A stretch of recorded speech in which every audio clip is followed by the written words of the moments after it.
To most people, the idea of making your own cured meats at home can be very intriguing, but at the same time can seem like a daunting task, and to be honest, it is. We figured that there had to be a way to simplify the dry curing and smoking process, which led the Meat-Men company to develop our flagship product, the Meat Station. The Meat Station is a 2-in-1 meat drying and cold smoking chamber with automated control over the chamber environment. More specifically, our product will control the temperature, humidity, ventilation, and smoke level inside the chamber, as well as provide weight measurements of the meat products inside. On top of all that, the environmental and weight data will be gathered and displayed on a web application, which can also be used to adjust the environment settings. I'm Jakub, the CCO of the Meat-Men company, responsible for hardware and electronics design, as well as assembly and machining. My colleagues and I are excited to release this short video showcasing our progress. So without any further delay, let's get started with a look at the chamber itself. Hi, so this is the COO of the group, Mathew Smith. My contribution to the project was helping with the design and assembly of the meat chamber, along with the humidity control unit, which is with Will right now. The inside of the chamber has a drip pan for collecting juices. It also has a string hanging from the top, which is connected to the load sensor on top. So this is for weighing the meat. There's also a chimney to allow smoke out while smoking inside of here. The back has a heat sink, which would have TECs in the back. They're with Will right now. We'd have 6 of them here. They would heat this heat sink and it would be cooled by fans, which are also with Will. There's aluminum blocks connecting the heat sink into the inside of the chamber. So this whole back aluminum panel would get cold and cool the inside here. There's also wheels on the bottom to help easily move the chamber around. To cool the interior of the chamber, we'll be using 6 thermoelectric coolers. These will be connected in 3 parallel branches with 2 coolers each. They'll be toggled by the relays. And the thermoelectric coolers act like heat pumps, moving heat from one end to the other. So here we have our coolers. I'll place an ice cube on the back of this one, and then we can wait for them to turn on. We can see that the ice cube begins to melt right. To help cool the heatsink, we have some fans that can be turned on and off using the relay that can move hot air between the heatsink fins. We've also designed our own humidity control unit for the system. This consists of a large fan, large heatsink, TEC, small heatsink, Tupperware container, and ultrasonic mister. This should have 3 states: off, humidify, and dehumidify. To humidify, we could run the ultrasonic mister, which would shoot water into the air from the Tupperware container. That would then be spread by the fan. To dehumidify, we could use the fan to cool the TEC. The TEC would then cool the lower heatsink, water would condense, and drop into the chamber. Let's see how it works. So here I've set up the Arduino to cycle between the 3 states of the system. Now everything is off. Next, it dehumidifies by turning on the fan and the TEC.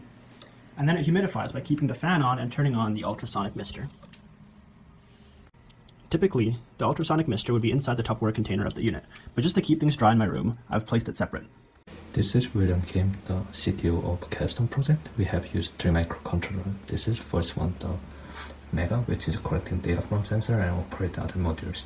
So you can see temperature and humidity sensor here, and they are transferring data with this Bluetooth module to the second microcontroller. So they are paired to each other and show the data on this LCD monitor.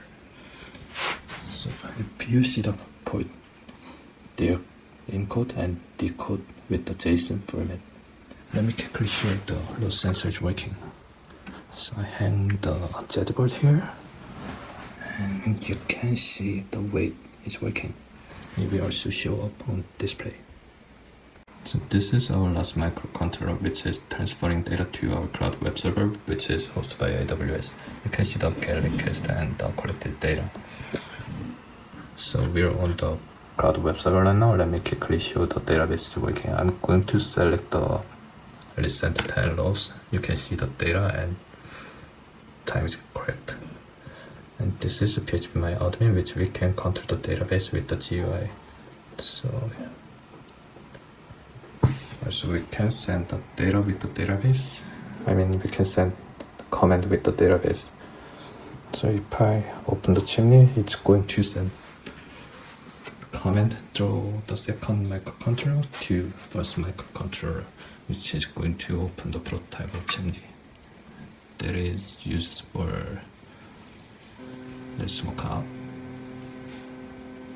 My name is Leo and I'm the CEO of the Meat-Men company, and I'm responsible for the responsive web app.